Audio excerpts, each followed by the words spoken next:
Assalamualaikum warahmatullahi wabarakatuh. Hai kawan pajak, ketemu lagi di podcast Kanwil DJP Kepulauan Riau. Halo Sobat Cuan, kita pantun dulu ya. Pergi ke pasar membeli ikan lele harganya tinggi. Investasi kripto jangan ragu, jadi cuan masa kini, tapi perpajakannya haruslah tahu. Pada podcast Kanwil DJP Kepulauan Riau kali ini kita akan membahas tuntas peraturan terbaru kawan pajak yang mungkin bikin kamu penasaran. Kali ini kita akan ngobrol santai seputar peraturan Menteri Keuangan PMK nomor 50 tahun 2025 yang mengatur pajak pertambahan nilai dan pajak penghasilan atas transaksi aset kripto. Udah siap kawan pajak? Mari kita mulai. Sebagai awalan, saya akan memperkenalkan diri. Saya Muhammad Maidin, penyuluh pajak Kanwil DJP Kepulauan Riau. Bersama saya ada narasumber kita, Pak Dedik Herisetio, penyuluh pajak ahli media di Kanwil DJP Kepulauan Riau. Apa kabar Pak Dedik? Kabar baik Pak Maidi. Ya, silakan Pak, boleh menyapa kawan pajak kita Pak. Halo, selamat sore buat teman-teman semuanya, kawan pajak di Kepulauan Riau. Salam kenal, saya Dedik Heri Susetio. Sebagai pertanyaan awal yang memulai diskusi hangat kita hari ini Pak, apa sih sebenarnya PMK 50 2025 ini Pak? Dan kaitannya apa dengan transaksi perdagangan kripto Pak? Iya, jadi PMK 50 tahun 2025 ini lebih mengatur aspek perpajakan untuk transaksi aset kripto ya. Tujuannya pastinya untuk penyederhanaan dan kemudahan dalam administrasi perpajakan, bagaimana pengaturan terkait transaksi aset kripto itu di dalam perpajakan.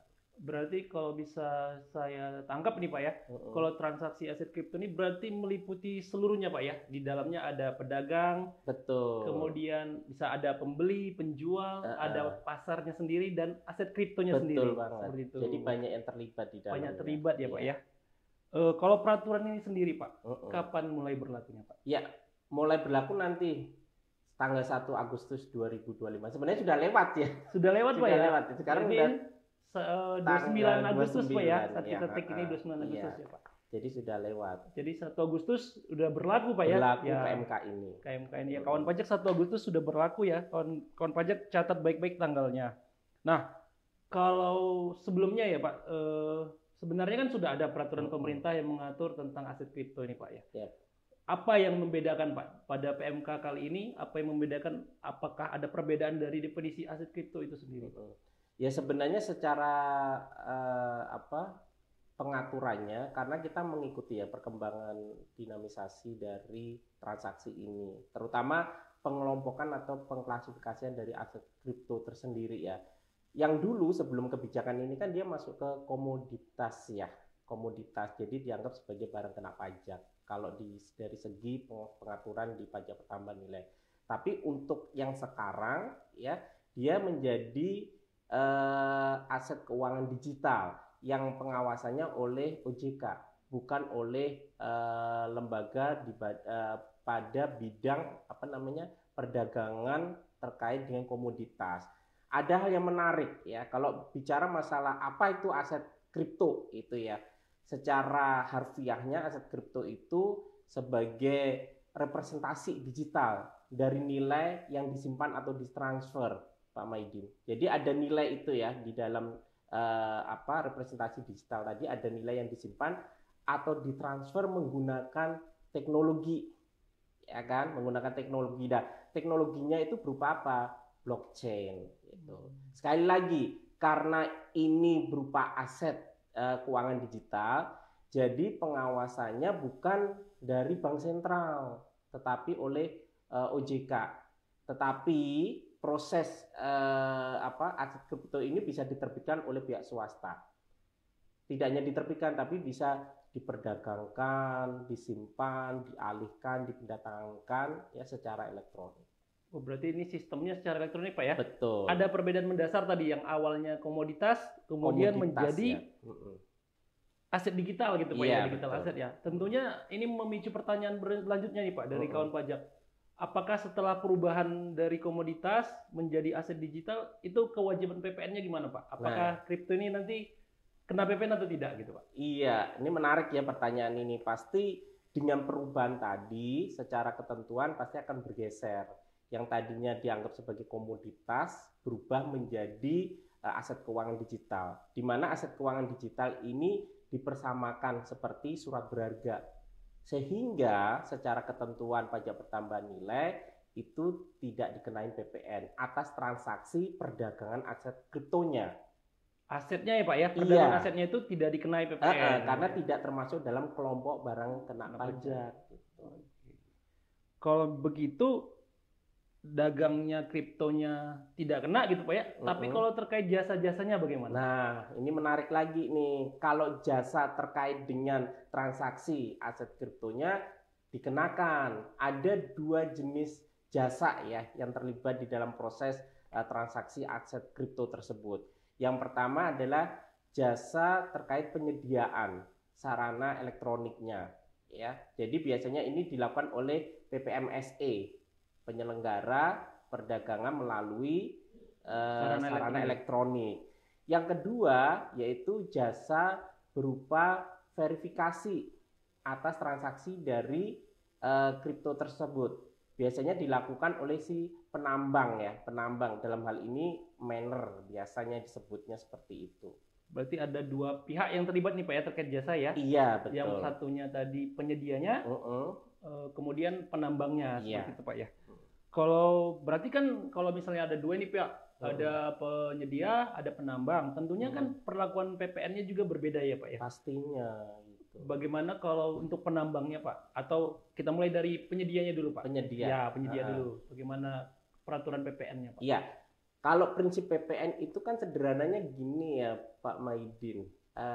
Dalam artian PPN itu dikenakan atas transaksi berupa penyerahan gitu kan, yang diserahkan barang kena pajak, terus kemudian apa istilahnya atau jasa kena pajak di dalam daerah pabean oleh pengusaha kena pajak. Jadi harus dikunci dulu nih ya, dikunci penyedia jasa ya, jasa yang PPMSE-nya ya, penyedia jasanya ini kalau dia PKP kan berarti ada transaksi di situ ya, harus berlaku seperti itu. Dia sebagai PKP dulu PKP untuk sebagai pemungut gitu iya, Pak ya, betul. PPN ya.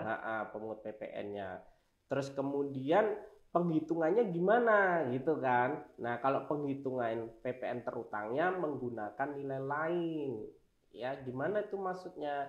Seperti keumuman, kelaziman umum dalam hal menghitung PPN terutang itu kan tarif dikali dasar pengenaan pajak.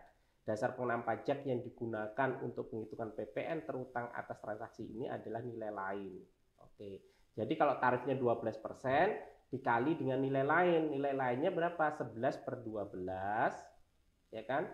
Terus kemudian dikalikan dengan berapa Pak Maudin?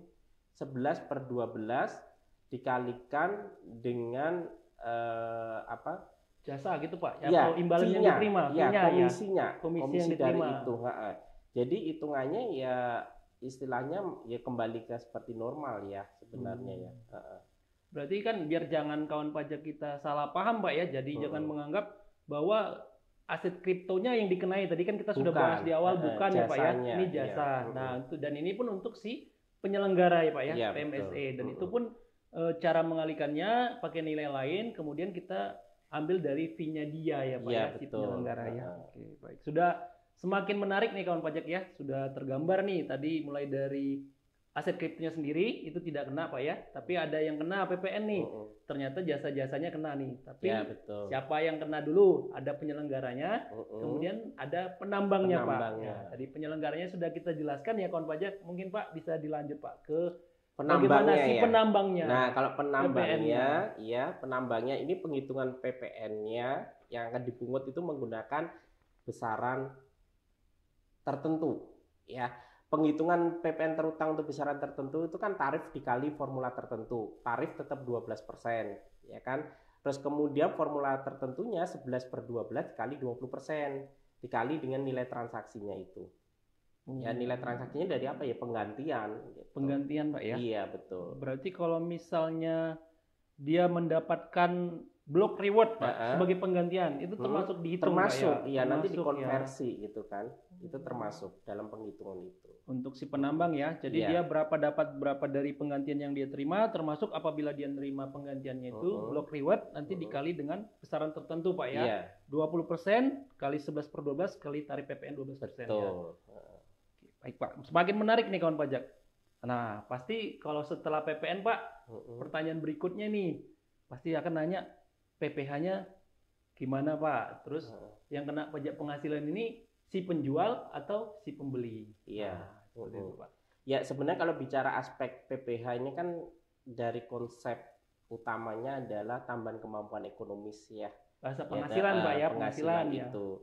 Jadi yang terlibat di sini kalau kita lihat itu ada si penjual kriptonya, kemudian ada si jasa penyelenggara ya untuk transaksi kriptonya, juga termasuk nanti ada penambang ya, penambang dari atas transaksi ini. Ya semua tuh pasti akan terlibat, akan mendapat penghasilan semua gitu. Cuma pertanggungjawaban atas penghasilan yang diterima ini akan berbeda-beda ya Pak ya. Gitu. Kalau tarifnya Pak, kalau tarifnya itu berapa Pak? Tarif PPh-nya Pak? Untuk tarif PPh-nya yang diterima oleh si penjual Pak. Oleh misalnya si penjual. ada jual aset kripto nih Pak, berapa tarif PPh-nya? Jadi untuk yang si penjual ini dikenakan 0,21% dari nilai transaksi dari Pak ya? nilai transaksi. Berarti misalnya contoh dia jual 1 juta nih aset kripto, nanti dikalikan dengan 0,21%. Betul. Itulah PPh yang dipotong ini Pak, apa gimana Pak ya? Berupa PPh pasal 22 ya Pak Maidin ya. Oh, pasal 22 Pak ya? Yang bersifat final. Bersifat final. Tetapi ini kalau si penjualnya dia melalui PPMSE yang sudah terdaftar. Oh, berarti artinya Pak ketika si penjual bertransaksi melalui PMSE yang sudah terdaftar, dia akan dikenai pemotongan ya Pak ya? Iya, betul. PPh pasal 22 sebesar 0,21 yang bersifat final Pak ya? Iya, betul. Oke. Jadi kalau seandainya Pak, seandainya nih, kalau misalnya sudah melalui PMSE ini Pak ya, terus dia bertransaksi, kapan pemotongan PPh ini dilakukan Pak? Berarti ini kan kewajiban bukan si penjual Pak ya? Betul. Ini adalah kewajiban si PMSE-nya. PMSE yang sebagai pemungut sebagai ya, pemungut ya. Pemotong dan pemungut Pak ya. Itu mulai saat ada pembayaran, ada nyata-nyata ada pembayaran, itu bisa dilakukan. Itu. Berarti contoh saya nih Pak ya, saya bertransaksi lewat PMSE, saya jual aset kripto, ketika saya langsung bertransaksi 1 juta, itu udah kewajiban PMSE Pak ya, memotong pasal 22 final ya. Saya berarti berhak atas bukti potong Pak ya. Betul sekali. Ya. Menarik ya kawan pajak ya. Tapi ada pertanyaan lanjutan Pak.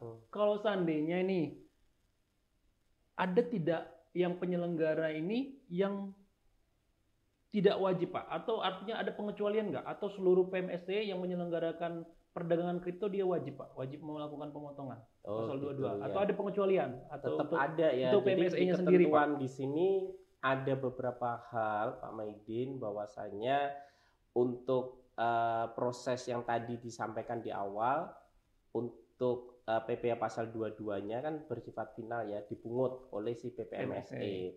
Tetapi PPMSE bisa tidak melakukan pemungutan ya, atas PPh 22 sepanjang memenuhi ada keadaan. Yang pertama di sini PPMSE-nya itu hanya bahasanya menyediakan sebagai dompet elektronik ya, e-wallet ya.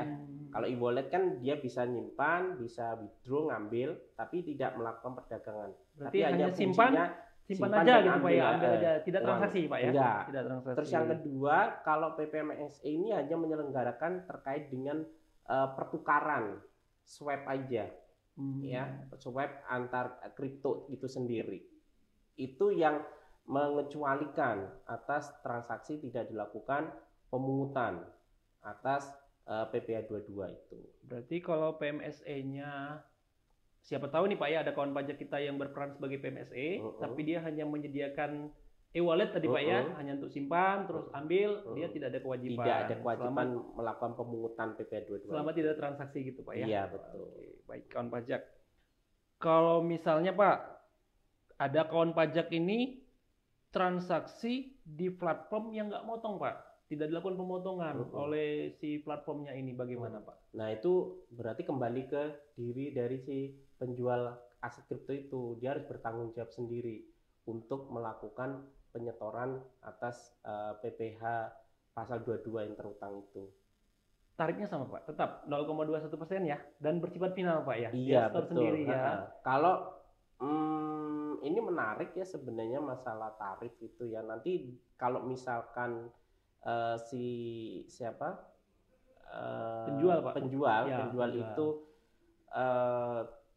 apa istilahnya bertransaksi dengan yang di luar kan bisa jadi ya, yang bukan pemungut gitu ya, kan, bukan yang pemungut, bukan pemungut Pak. kan bisa juga terjadi. Itu kalau nggak salah dikenakan 1% ya. 1% ya. Dikenakan lebih tinggi. Makanya di sini didorong agar si penjual aset kripto ini memanfaatkan tadi PPMSE itu. Berarti yang sudah terdaftar ya pastinya ya. Lebih dianjurkan di situ Pak ya. Sudah terdaftar dan sudah ditetapkan oleh Menteri Keuangan sebagai pihak lain sebagai pemungut.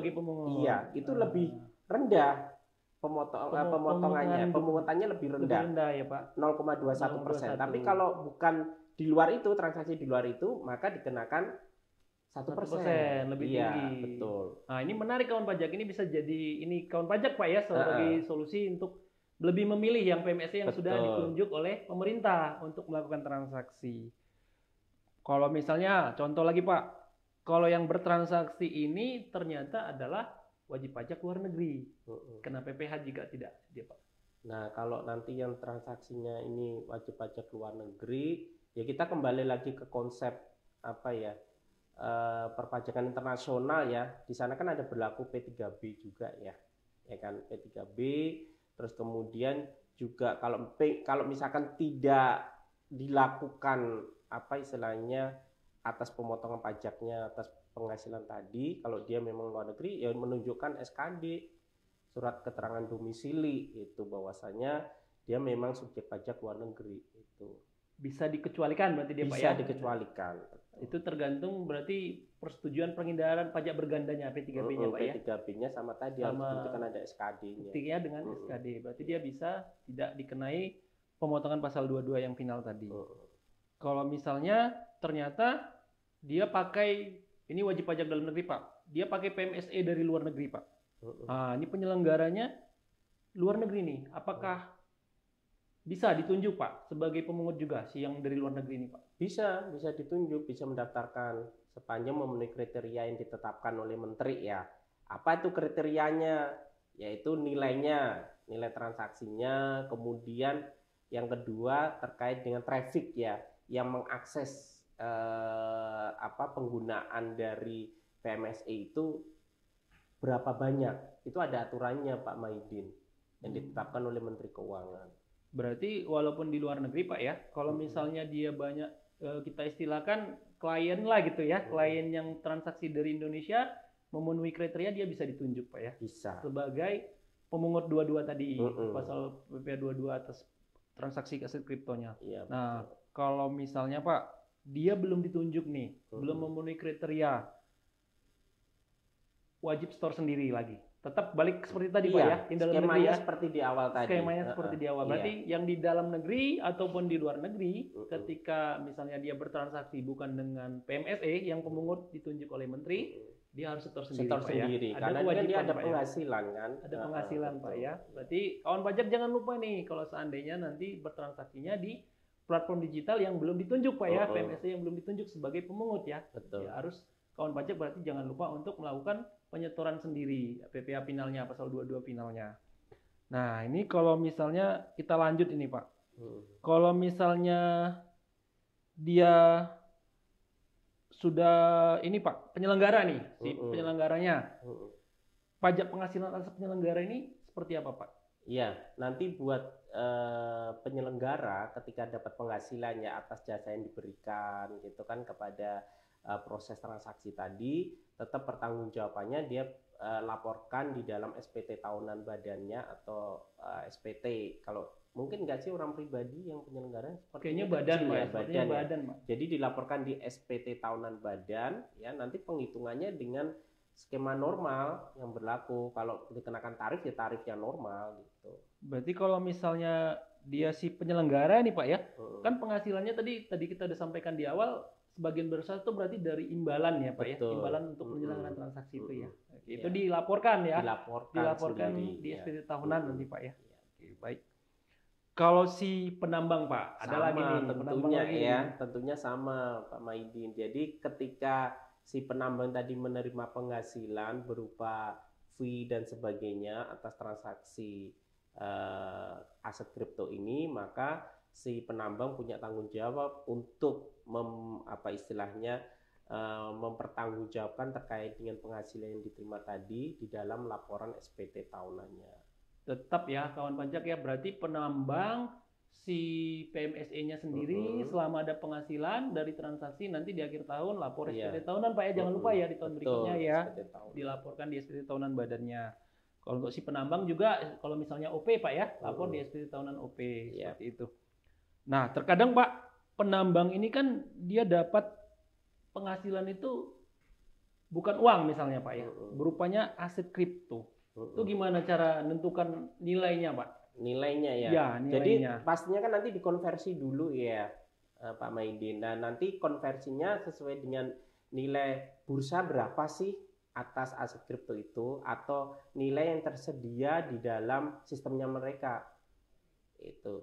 Jadi intinya apapun bentuk yang diterima, apakah itu dalam bentuk aset kripto ya kan, atau dalam bentuk mata uang ya, yang fiat tertentu gitu ya, fiat mata uang tertentu, itu akan dikonversi pastinya di dalam rupiah. Harus dikonversi Pak ya? Dikonversi dulu, rupiah, ya. Betul, karena untuk menghitung berapa nilai ini dalam penghitungan pajak penghasilannya. Kalau nilainya itu berarti harus pada saat diterima Pak ya, terjadi transaksi ya. Betul, jangan sampai saat diterima. Nah, jangan sampai nanti kawan pajak nih lupa nih Pak, udah diterima uangnya, dia lupa konversi, dia pakai konversinya di tahun depan. Nah, jangan sampai seperti itu ya. Tidak boleh ya Pak ya. Tidak tepat jadinya ya. Tidak tepat ya Pak. Kalau ketentuan PPh ini Pak untuk penambang apakah sudah berlaku Pak seiring berjalannya PMK ini? Oh ya, di dalam PMK ini disebutkan untuk yang penambang nanti tahun 2026. Jadi bersabar ya buat si penambang kawan pajak yang masuk kategori penambang gitu. Ya, paling nggak belajar dulu ya Pak Maidin ya. Mereka belajar dulu memahami PMK ini, kemudian mencocokkan terkait dengan kegiatan usaha dia, ya kira-kira penghasilan seperti apa yang dihasilkan dari usahanya. Tinggal kemudian dihitung-hitung lagi kira-kira pajak saya berapa ya nanti ya. Udah bisa mulai belajar Pak ya. Iya betul. Penambang masih agak aman ini Pak ya. Belum mulai lebih aman ya, karena mulainya nanti di tahun pajak 2026. Baik, ini Pak Dedi, kita sepertinya sudah banyak pembahasan ini. Udah sampai di akhir nih Pak. Boleh ada kesimpulan yang bisa disampaikan nggak Pak ke kawan pajak ini? Kira-kira apa dari apa yang kita bicarakan ini poin-poin pentingnya Pak? Iya. Ya, mungkin buat kawan pajak yang ada di Kepulauan Riau dan sekitarnya terkait dengan PMK 50 tahun 2025 ini menjadi dasar untuk memberikan kepastian hukum dan kemudian administrasi khususnya buat para pelaku usaha ya di bidang perdagangan aset kripto, yang mana bisa melibatkan dari penjual aset kriptonya, kemudian PPMSE-nya, atau mungkin sebagai penambangnya, di mana atas transaksi-transaksi yang terjadi itu ada aspek perpajakan, tidak hanya pajak pertambahan nilai, tetapi ada juga pajak penghasilan. Mungkin itu Pak Maidin. Baik, terima kasih Pak Dedi selaku narasumber kita. Ini jelaskannya udah cukup runut dan detail nih Pak, penjabaran dari PMK 50 tahun 2025. Semoga kawan pajak, peraturan ini membuat para kawan pajak kita makin paham Pak ya. Makin paham dan nggak bingung lagi nih soal pajak aset kripto. Ya kan selama ini mungkin udah bertransaksi tapi nggak paham pajaknya Pak. Yeah. Mudah-mudahan lewat podcast kita dari Kanwil DJP Kepulauan Riau ini bisa memberikan pemahaman kepada kawan pajak kita ya Pak ya. Yeah. Sampai di sini podcast kita kawan pajak tentang kripto yang penuh dinamika. Semoga ilmu yang didapatkan bisa membuat kawan pajak menghasilkan cuan dan tentunya melaksanakan kewajiban perpajakan. Sampai jumpa kawan pajak di podcast Kanwil DJP Kepulauan Riau berikutnya. Terima kasih, salam sejahtera untuk kita semua dan Assalamualaikum warahmatullahi wabarakatuh. Waalaikumsalam. Terima kasih kawan pajak.